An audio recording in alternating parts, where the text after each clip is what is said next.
السلام عليكم ورحمة الله وبركاته. أهلا وسهلا إلى مركز العلوم والحكمة remote study. Welcome to the second part of our lesson series from the book titled Arabic Grammar Without Tears. I am MudarrisSulaimanAli. Happy listening.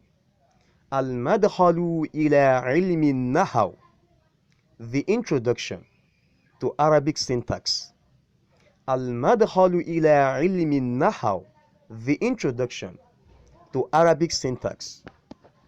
المدخل, the introduction, إلى-علم-النحو, to Arabic syntax. In this part of the lessons, we are going to base our discussion on types of verbs in Arabic. Anwa'ul fi'l, types of verbs. Anwa'ul fi'l, types of verb. Any word in Arabic that shows doing of something, such word is called fi'lun. Fi'lun, verb. Fi'lun, action word. And the plural form is af'alun.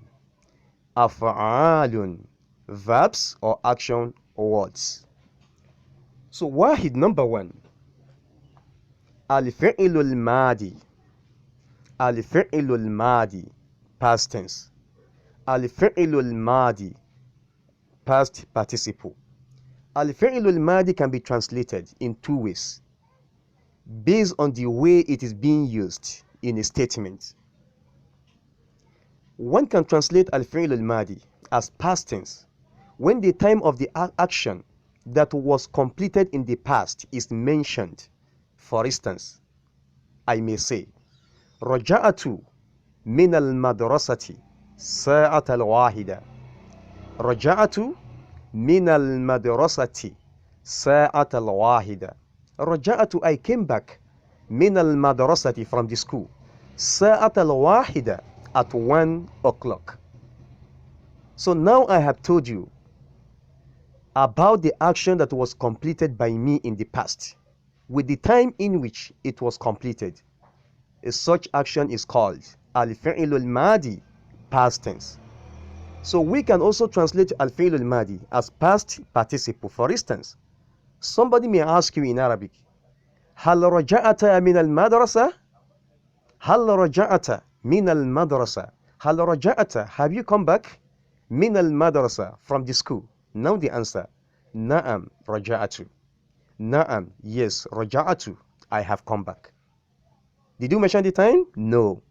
Because your intention was to inform him about the completion of the action without mentioning the time in which it was completed. As such is called al-fi'l al-madi, past participle. Ithnan, number two. Al-fi'l al-mudari'. Al-fi'l al-mudari', present tense. Al-fi'l al-mudari', a present continuous tense. Al-fi'l al-mudari' can also be translated in two ways. Either you translate it as simple present tense, which indicates is something that we do as part of our habitual act, something that we do on daily basis, weekly basis, or even monthly basis. So you express them using al-fi'l al-mudari', simple present tense. For instance, أصلي في المسجد كل يوم. أصلي, I observe salah. في المسجد, in the mosque. كل يوم, every day. As we speak, I am not observing salah. I was only telling you about something that I do on daily basis. So such thing, you express it using al-fi'l al-mudari', simple present tense. I observe salah in the mosque every day. أصلي في المسجد كل يوم. لعلك فهمت? I hope you understand. You can also translate al-fi'l al-mudari' as present continuous tense, which talks about something that we are doing now. For instance, you may ask me in Arabic, ماذا تفعل يا مدرس? ماذا تفعل? What are you doing? يا مدرس, teacher. Now the answer, أدرس, I am teaching. أدرس, I am teaching. أدرس, I am teaching. I may also ask you, ماذا تفعل يا أخي? ماذا تفعل? What are you doing يا أخي? My brother. Now the answer. أدرس, I am learning. أدرس, I am learning. Now you are telling me about something that you are doing now. So the only word that you can use to express this in Arabic is called al-fi'l al-mudari, a present continuous tense. لعلك فهمت? I hope you understand. ما شاء الله. الثلاثة, number 3. ثلاثة, number 3. فعل الأمر, commandment. فعل الأمر, commandment. So al-fi'l al-amr is used to tell others to do something. So when you want others to do something, the word you use to ask them to do it is called al-fi'l al-amr. A fi'l al-amr, commandment. Fi'l al-amr. For instance, ikra, read. A female, ikra'i, read. Idhhab, go, for a male. Female, idhhabi, go. Ijlis, sit down, for a male. Ijlisi, sit down, for a female. لعلك فهمت? I hope you understand. So these are the 3 categories of verbs in Arabic language. So al-fi'lu means action words. Any word that indicates doing of something in Arabic is called al-fi'l, verb or action word. So the plural form of al-fi'lu is al-af'al. Al-af'alu, action words. Al-af'alu, action words. Al-af'al, verbs. لعلك فهمت? I hope you understand. ما شاء الله. أقسام الضمائر. أقسام الضمائر. Divisions of pronouns in Arabic. أقسام الضمائر. Divisions of pronouns in Arabic. أقسام الضمائر. So pronoun is a word that is used to replace a noun. For instance, one may say in Arabic, Sulaimanu mudarris. Sulaimanu mudarrisun. Sulaiman is a teacher.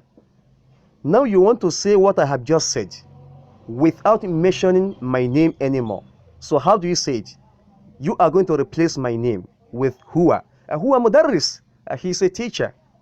Huwa mudarris. He's a teacher. Or Fatimatu mudarrisa. Fatimatu mudarrisa. Fatima is a teacher. Now you want to say what I have just said about Fatima without mentioning her name. So what do? So you are going to replace the name Fatima with a pronoun. Here, mudarrisa. She's a teacher. Here, mudarrisa. She's a teacher. So the 2 terms, huwa and here, they are damir. Damir is the singular form of damair, and damair is the plural. Damirun mufrad. Damairu jamu. So aqsamu damair, divisions of pronouns in Arabic. Wahid, number 1. Damairul giyab, a 3rd person pronouns. Damairul giyab, 3rd person pronouns. Damairul giyab, the 3rd person pronouns are the group of pronouns that we normally use while talking about others. You talk about them, you are not talking to them directly. So the pronoun you use to talk about others is called Damairul giyab, a 3rd person pronouns. For instance, huwa mudarris, he's a teacher. Hiya mudarrisa, she is a teacher. Huwa talib, he's a student. Hiya taliba, she's the student. Now we are talking about them. I'm telling you something about her and about him. So the pronoun we have just used is called Damirul giyab. Damirul giyab, a 3rd person pronoun. That is how you make reference to it as a singular. As plural, Damairul giyab. Damairul giyab, 3rd person pronouns. لعلك فهمت? I hope you understand. ما شاء الله. Ithnan, number 2. Damairul khitab, 2nd person pronouns. Damairul khitab, 2nd person pronouns. So Damairul khitab are the pronouns that we use to talk to the person that we are talking to directly. As I'm talking to you now, I can say in Arabic, Anta talib. Anta talib. You are a student. Anta talib. You are a student. Anta Muslim. Anta Muslim. You are a Muslim. Anta Muslim. You are a Muslim. Anta Nigeri. Anta Nigeri. You are a Nigerian. So the pronoun I have just used to talk to you, which is anta, is called domir al-khitab. Domir al-khitab, a second person pronoun. Because I have used it to talk to you directly. Not talking about you, but talking to you directly. لعلك فهمت? I hope you understand. MashaAllah. الثلاثة, number 3. ضمير تكلم. ضمير تكلم. A first person pronouns. So the alifun after round indicate duality. The alifun after round indicate duality. That is muthanna, dual form of the word. So ضمير تكلم. So ضمير تكلم, there are 2 in numbers. A first pronoun, the pronoun that I used to talk about myself, and the one that I used to talk about us, I and others. So ضمير تكلم, they are 2 in number. So you refer to them in Arabic as ضمير تكلم. ضمير تكلم. So one of them you call it ضمير تكلم. ضمير تكلم, first person pronoun. I hope you understand. MashaAllah. So there are only 2 in numbers. It is ana and nahanu. Ana, I. Nahanu, we. I'm very sure this is no longer strange to you. So ana, I. Nahanu, we. Ana muallim, I'm a teacher. Ana mudarris, I'm a teacher. Ana Muslim, I'm a Muslim. Ana Nigeri, I'm a Nigerian. Ana Nigeri, I'm a Nigerian. Nahnu Muslimun, we are Muslims. نحن مدرسون, we are teachers. نحن نيجيريون, we are Nigerians.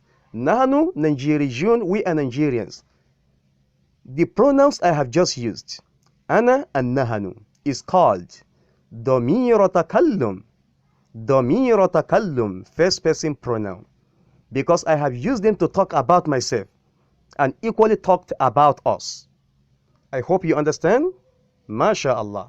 سبحانك اللهم وبحمدك أشهد أن لا إله إلا أنت أستغفرك وأتوب إليك. مع السلامة وإلى اللقاء آخر.